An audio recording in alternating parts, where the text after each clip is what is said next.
tous. Alléluia. Au nom puissant de Jésus, notre Sauveur. Eh bien, nous sommes heureux de vous avoir encore ce matin afin de pouvoir partager ces moments avec vous autour de la parole. autour de la parole, et allez sur notre chaîne YouTube Emmanuel Kouakou TV, cliquez, je vous demande de cliquer, ça vous coûte rien, les chrétiens, ça leur coûte absolument rien, mais les gens viennent regarder et puis s'en vont sans même cliquer. Vrai, hein. Cliquez afin que nous puissions vraiment faire un travail pour le royaume de Dieu. Un petit pouce, ça vous coûte quoi? Un petit pouce simplement. 0 €. 0 €, rien du tout. Mais les gens, ça leur aussi, c'est Dieu. De cliquer simplement, et mettre un petit commentaire simplement. Vous pouvez dire que Dieu vous bénisse, simplement, c'est tout. Et le Seigneur nous aidera, ça nous encouragera. Vraiment que Dieu vous bénisse. Une fois, on a eu un commentaire, mais bon, c'est quand les gens disent des choses négatives. Dieu vous bénisse. Et nous voulons partager ce moment avec vous. Amen. Bonjour Madame Kouakou. Bonjour pasteur. Amen. Et aujourd'hui, amen, nous voulons partager, le titre de mon message aujourd'hui, c'est « Pourquoi nous ne devons pas être une pierre d'achoppement ?» Une pierre d'achoppement. Tu sais, le levain, Madame Kouakou, le levain, c'est pas mauvais, hein? Mais si tu mets dans la farine se lève très vite. Et le péché est comparé au levain, tu vois? Il suffit que tu mettes un petit levain dans la farine va se lever. Tu vois? Et dans la vie chrétienne, il n'y a pas de petit péché, il n'y a pas de petite erreur. Il suffit que tu fasses quelque chose, un péché, tu peux créer des problèmes dans la vie de quelqu'un. Et tu peux créer même des problèmes dans ta propre vie. Et nous ne devons pas être des pierres d'achoppement. C'est-à-dire des occasions de chute. Des occasions de Ceux qui chute. ne comprennent pas, pierre d'achoppement, c'est des occasions de chute. Être des occasions de chute pour certaines personnes. Ton comportement, ton caractère, ton témoignage, tu pardonnes pas. Tu en veux aux gens, tu parles mal aux gens, tu es jaloux, tu es méchant envers les gens. Il ne faut pas être une pierre d'achoppement. Aller cogner les gens, tu cognes les gens comme une pierre, tu les cognes partout, tu passes en tant que chrétien, tu cognes simplement les gens. Ta bouche provoque des coups. Voilà, ta bouche provoque des coups, exactement. Tu crées des problèmes dans la famille. Toi, quand tu arrives, tout le monde va se cacher. Alors que lorsque tu es là, tout le monde devait être content de te recevoir. Les gens sont là, ils veulent t'écouter. Comment tu vas exhorter la famille? Comment ta présence apaise les gens? Comment ta présence peut être un moment de consolation, un moment de joie, d'encouragement? Mais toi, dès que tu arrives, les gens vont se cacher.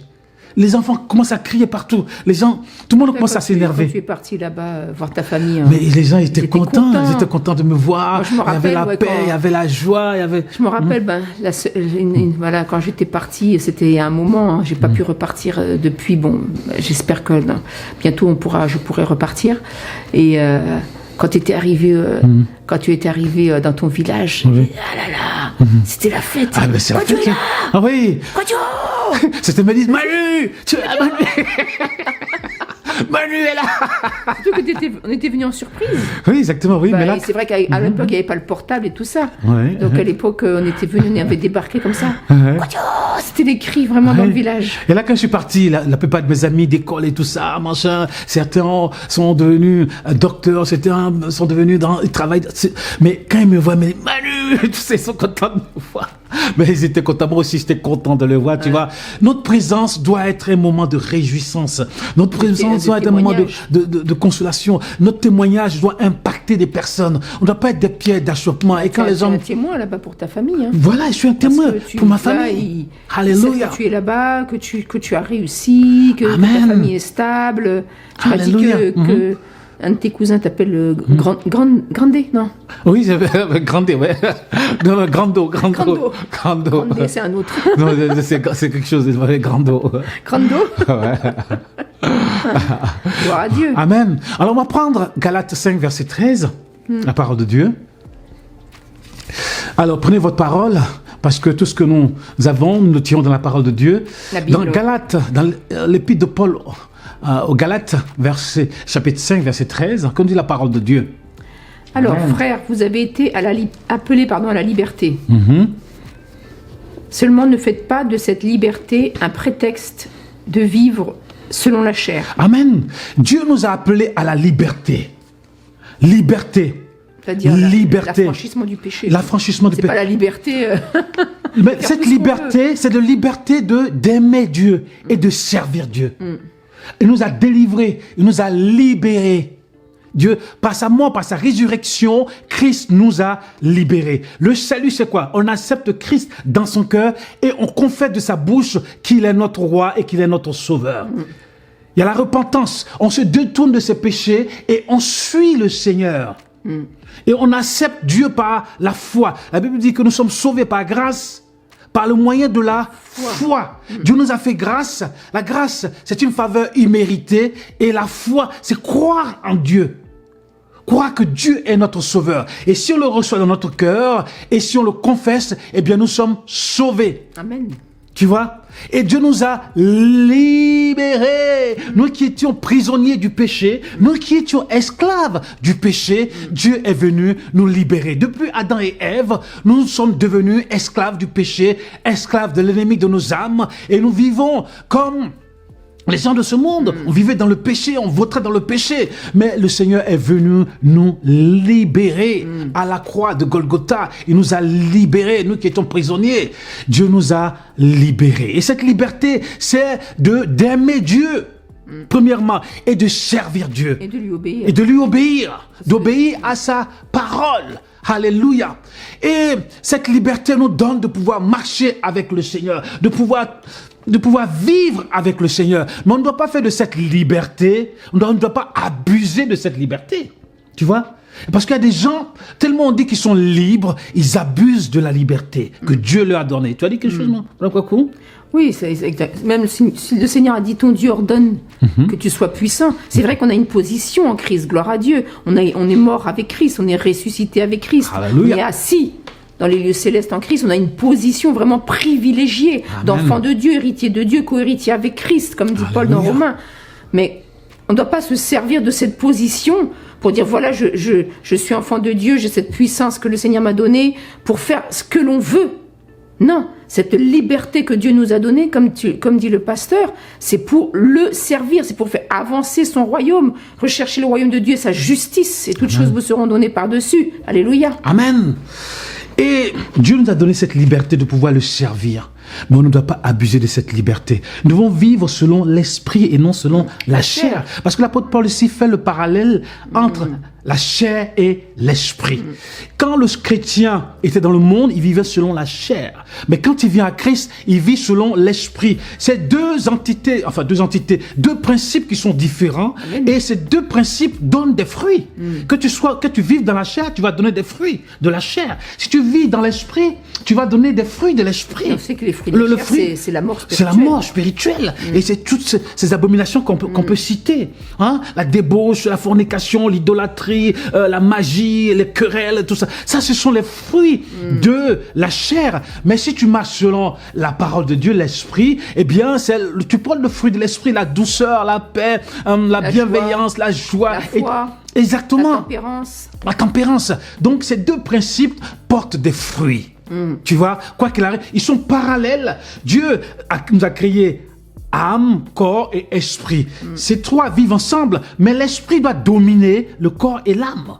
En principe, quand Dieu a créé l'homme, l'esprit devait dominer le corps et l'âme. Mais à cause de la chute d'Adam, le corps et l'âme ont commencé à dominer. Voilà pourquoi Christ est venu nous libérer des œuvres de la chair, des œuvres de la chair, pour nous faire repositionner, pour que nous puissions naître de nouveau.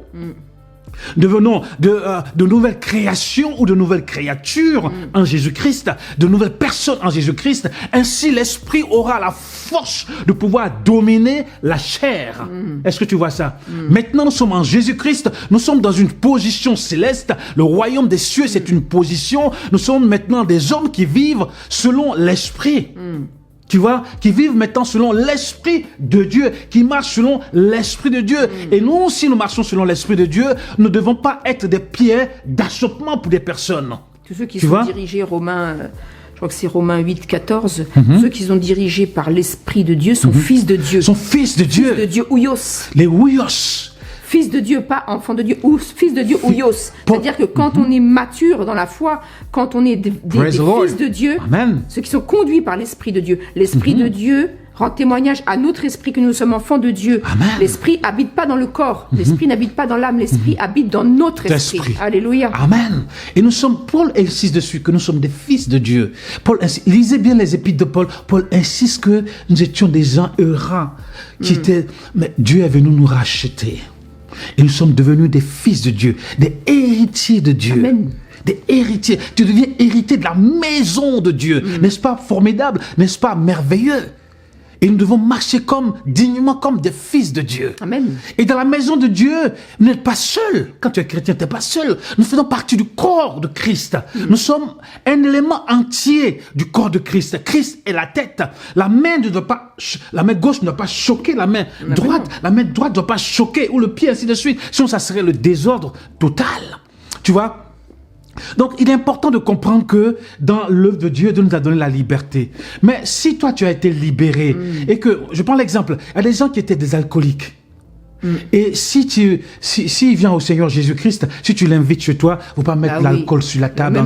Même un bon vin. Oui, exactement. Les Américains ne boivent pas du vin. Si tu invites les Américains, tu n'as pas à mettre du vin sur la table. Tu vois, les Américains prennent la bière, certains boivent la bière, mais nous, en français, on est choqués par ça. Tu comprends ce que je veux dire? Quelqu'un, tu vas au pays, quelqu'un qui a passé sa vie dans les maquis, tu vas pas l'inviter au maquis, même si tu peux aller manger quelque chose, pour aller boire un jus d'orange, tu vas pas l'inviter au maquis parce que pour lui, ça va le choquer. Tu comprends ce que je veux dire? Il y a des gens, ils ont passé leur vie dans des hôtels, à faire de n'importe quoi, et des fois, quand tu arrives, qu'on appelle au pays, bon, moi, quand je suis parti, bon, des fois, j'ai dormi à l'hôtel et tout ça, mais moi, je m'en fichais, quoi, du moment que je dors, je me réveille le matin, je suis parti, tout ça. Mais il y a des gens, ça peut leur choquer que, vraiment, il y a certains hôtels où tu vas dormir, tu comprends ce que je veux dire? Faut faire attention. Il y a des gens, ils sont comme ça. Il y a des gens, même, mais c'est la vérité. Il y a des gens, je prends l'exemple, si tu es fiancé, il y a des gens, c'est vrai que Christ nous a libérés, mais il y a des choses, il vaut mieux ne pas les faire. Parce que ta fiancée, ça va la choquer.